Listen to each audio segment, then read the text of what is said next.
Hey guys, welcome back to my channel. Today I thought I'd do a video on getting published and my top 5 tips for it, because I know I've had this requested quite a few times from people over the last year or so, and I thought I'd better get around to finally doing it. So I've just got a few tips here which hopefully you guys find interesting, and if you have any more tips, feel free to add them in the comments below, because I'm sure it's always going to help people, especially who have not really done many submissions before. And yeah, I think it helps to get all the information you can before you start submitting. So my top 5 tips for getting published start with quality, not quantity. So it's a really cliche one, but I feel like the more quality that your images have, the more likely they are to get published. It's pretty much as simple as that. And usually magazines won't want to see like a million different images sent their way. They'll usually ask for like a select amount, so maybe like anywhere from 5 to 12 images, maybe around that mark. Could be more, could be less, but generally they want kind of a select amount of images, and they want them to be of really good quality. So that means no dust specks or anything like that on the photographs. Retouching, obviously, if the images aren't retouched a lot of the time, that's kind of a no-go for a lot of magazines. Just making sure the colors and everything's quite tidy in the images as well. So just making sure that the images are of high quality. They're not taken maybe on a mobile phone with not a very good like resolution or you know, anything like that. So just really quality work that they can safely publish without a worry. My second tip is to give variety. So even though they do ask for a select amount of photos a lot of the time in submissions, having a little bit of variety amongst the images is really good that you do send through.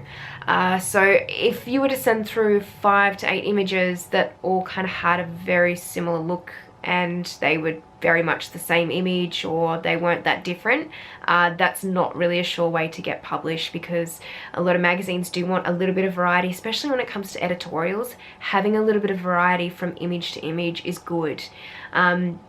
It doesn't mean sort of going or straying too much from a theme, and I'll talk about that more in my next point, but just having that variety. So even if you can kind of give them a few extra images so they can choose, that's always good, because I guess they like to have a bit of variety when they're putting that into the magazines. My third point is having a pretty strong theme within the images that you do send through, and even having a title ready to go is always good as well, because a lot of the time magazines do ask for a title, and that means just basically coming up with something creative that can sum up the images in a few words.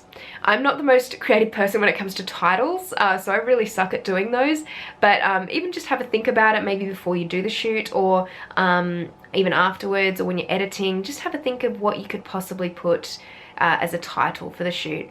But yeah, really keeping in within a strong theme, and having something that's going to really wow the viewers, and also wow the people that you're submitting to. So having a really cool theme or topic that you can kind of work around is a really good way to start off. Talking about themes as well, it's really good to find magazines that fit your style of photography, and this is really hard to do sometimes, because a lot of the time you might feel that your work doesn't necessarily fit in a category, or it doesn't fit into a magazine.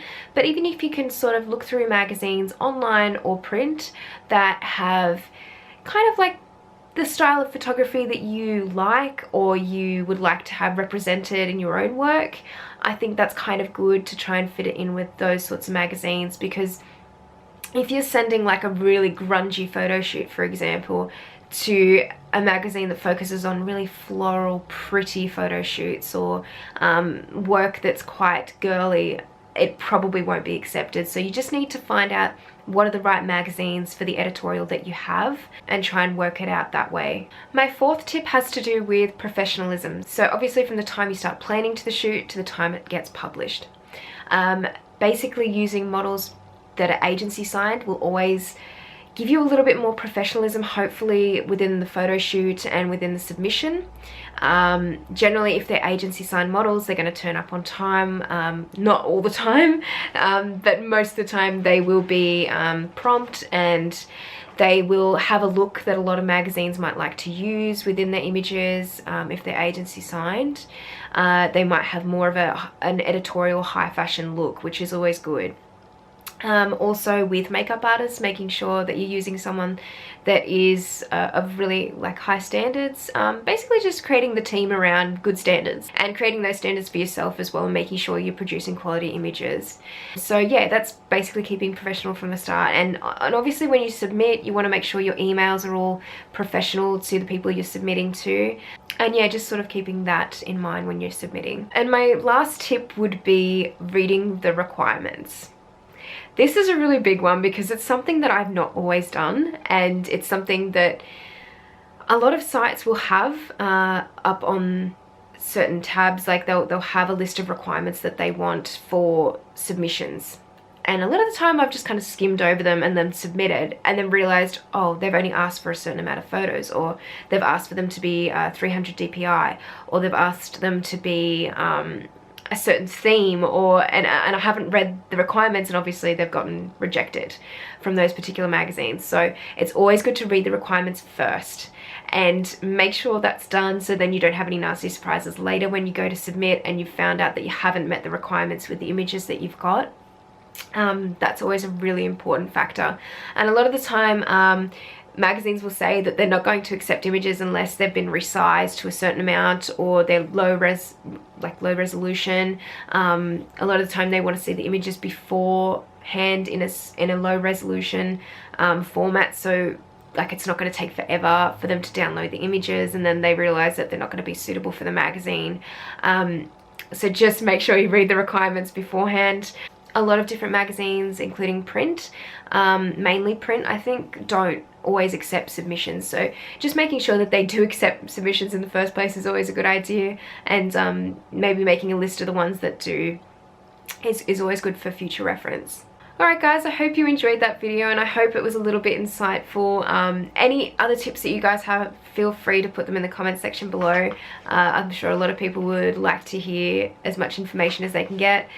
Submitting can be quite daunting at times, and sometimes it's a little bit deflating when you don't get accepted, but I can assure you, if you just keep pushing and you keep submitting to magazines and showing that you're keen to get your work published and you're meeting the requirements, then it will eventually happen. Sometimes it just takes a while.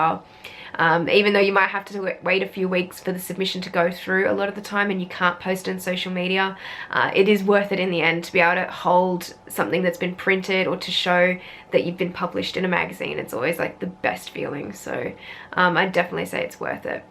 But anyway guys, thank you so much for watching, and I will see you next time. Bye!